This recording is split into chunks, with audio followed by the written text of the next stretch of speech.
जहाँ प्राय समस्त को खाइबा को भल लगे आउ जहाँ ना शुणिले पाटिरु पानी आसी जाए। बिल्कुल मार्केट स्टाइल रो मोमो आज आमे घरे बनेबा, जोटा कि ऊपर सॉफ्ट रहिबो आउ भीतरटा पूरा जूसी लागिबो। एमिति परफेक्ट मोमो बनेबा पई वीडियोटी को फुल वॉच करंतु।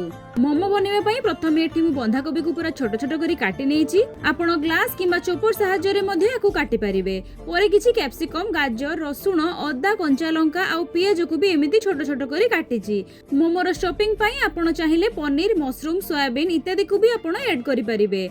एबे मोमो पाई स्टफिंग रेडी करिबा, जहा पाई गोटे कड़ाई रे 2 ରୁ 3 चामच तेल देला परे किछि कंचा जीरा को दबा। जीरा टिके फुटी गला परे सेथिरे दबा काटी रखिथिबा रसुण, अदा आउ कंचा लंका को। ए सबु अल्प टिके भाजी गला परे चुन चुन कटा पियाज को दे भाजीबा। पियाज हल्का पिंक कलर हैला परे मु सबु कटा परिबा को देई देली। स्वाद अनुसार लुण आउ छोट गोटे चामच गोलमरिच गुंड सह से सबु को एमिति किछि टाइम पाई एपट सेपट करी भाजीबा। एबे मु सेथिरे गोटे चामच सोया सॉस देई भलो कि मिक्स कला परे मोमो पाई स्टफिंग एबे हमर पूरा रेडी। नेक्स्ट चलंतु एबे आमे मोमो पाई डो प्रस्तुत करिबा, जहा पाई मु एठी 2 गिना मैदा को यूज करिछि। आपण को हिसाब रे मैदार क्वांटिटी कम बेसी करि परिबे। स्वाद अनुसार लुण और गोटे चामच रिफाइन तेल देई प्रथमे हाथ रे एमिति भलो कि गोळेई नै मिक्स करि देबे। तापरे अल्प अल्प पानी दे डोटी को चकटी नेबे। चकटीटा बेसी नरम करी दळिबेनी, हल्का टिके टाण रखी दळिबे। काहे कि ना जेते बेले डोटी हमर रेस्ट रहिबो सेते बेले मैदा ऑटोमेटिक सॉफ्ट हे जिवो। एबे आमे डोटी को कवर करी 10 ରୁ 15 मिनिट जाय रेस्ट छाडी देबा। आउ सेही भितरे आमे मोमोर लाल लाल चटनी भी प्रिपेयर करि नबा।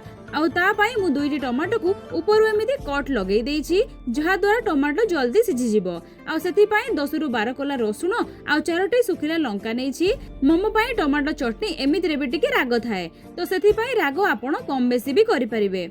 एबे सब को अल्प टिके लुण सह कवर करी सिझेबा। 10 मिनिट परे देखंतु ए सब भलो कि सिझी भी गलानी। याकु सब आउ एक जगह को काढी आनी टमाटर ऊपर चपा को एमिति हाथ रे खोली दबा। आउ सब को ग्राइंडिंग जार दे ग्राइंडिंग करि नबा। एबे गोटे कढ़ाई बसई 2 चामच तेल दबा आउ ग्राइंडिंग करी रखिथिबा पेस्ट को दबा।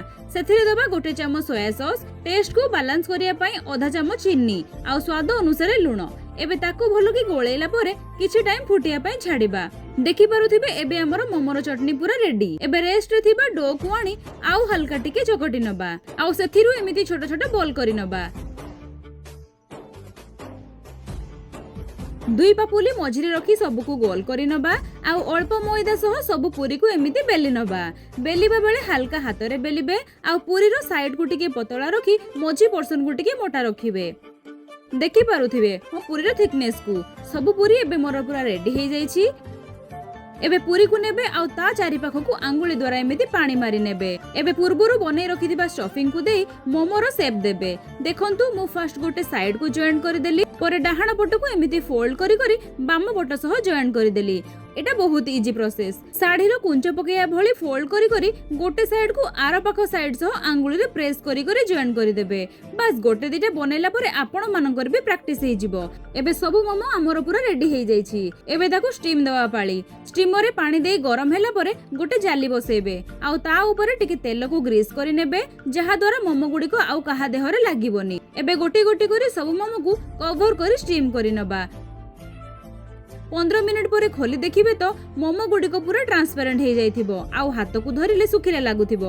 आउ मोमो गुडी को भी पूरा साइन करूथिबो। तो तेबे जानिबे मोमो गुडी को पूरा रेडी हे गलानी। एबे आउ कोन टमाटो चटनी रे डिप करी करी भोजन करिबा कथा। आउ आशा करी वीडियोटी निश्चित आपण मानको पसंद आसीथिबो। वीडियोटी भल लागिले लाइक शेयर सब्सक्राइब करिबा को जमारू भूलिबेनी।